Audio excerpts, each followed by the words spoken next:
good afternoon.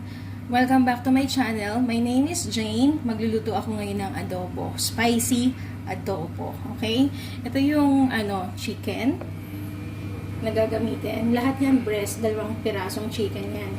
Tinanggal ko yung yung chicken wings tsaka yung legs kasi gagawin kong fried chicken. Tapos isang buong bawang, tapos 10 pirasong green chili, tapos pepper, black pepper, vinegar, and soy sauce. Tapos, eto na uli yung gagamitin natin kaldero. Okay, so first, eto yung adobo ko. Marami kasing may gusto na paano ko ba gawin yung adobo. First, eto muna. Yung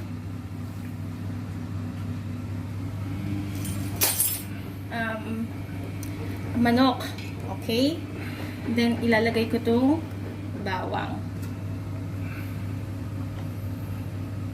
Okay. Tapos ng bawang, ilagyan ko ng paminta. Gamay-gamay na lang, okay?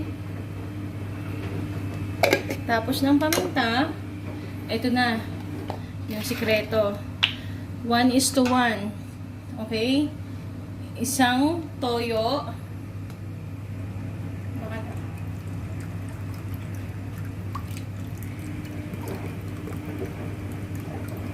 Yon, isang toyo.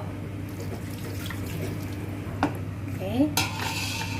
Tapos, isang suka din. Isang sandok. Equal lang. Para pantayan laban. Eksakto, naubos ko na yung suka. So, yan. Suka naman. Okay.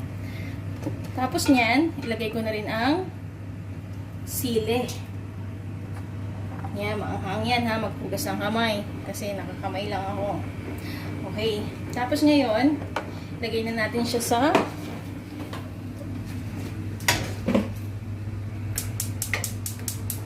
kalan.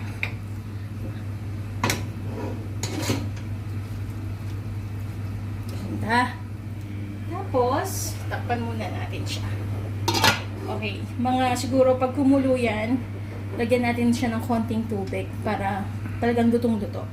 Okay, cut na muna. Guys, ito na yung adobo. Tinanggal ko yung sabaw niya after mga ilang minutong pinakuluan. Nilagay ko muna sa isang tabi yung sabaw. Kasi ang gusto ko sa adobo ay lalagyan siya ng butter. Parang konting prito-prito. So, meron pa ako ditong cube na butter. Lagay ko yan. Yan yung technique, kaya masarap. Okay. Yan mo lang siya. Para konting maprito yung manok. Manok or baboy man ang pina-adobo mo.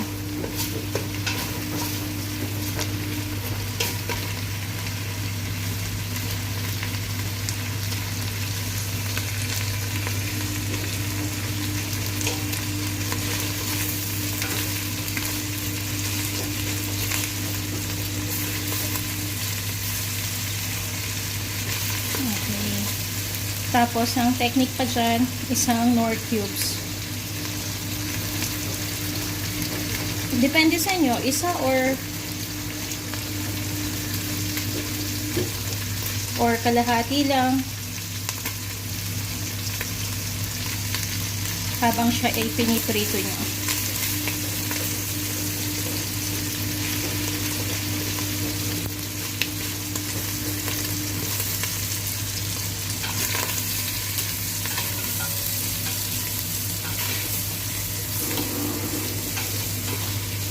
Okay.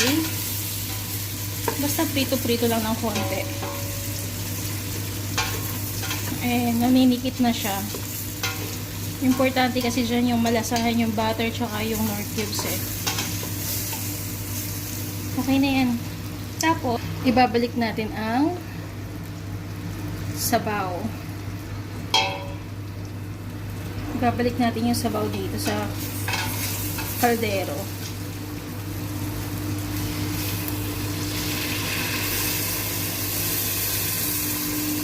Wow! Bango ng butter.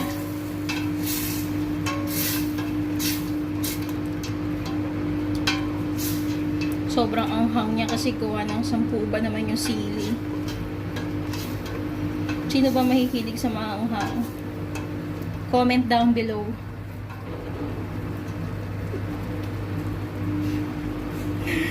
So, konti na lang to. Luto na ang ating adobo.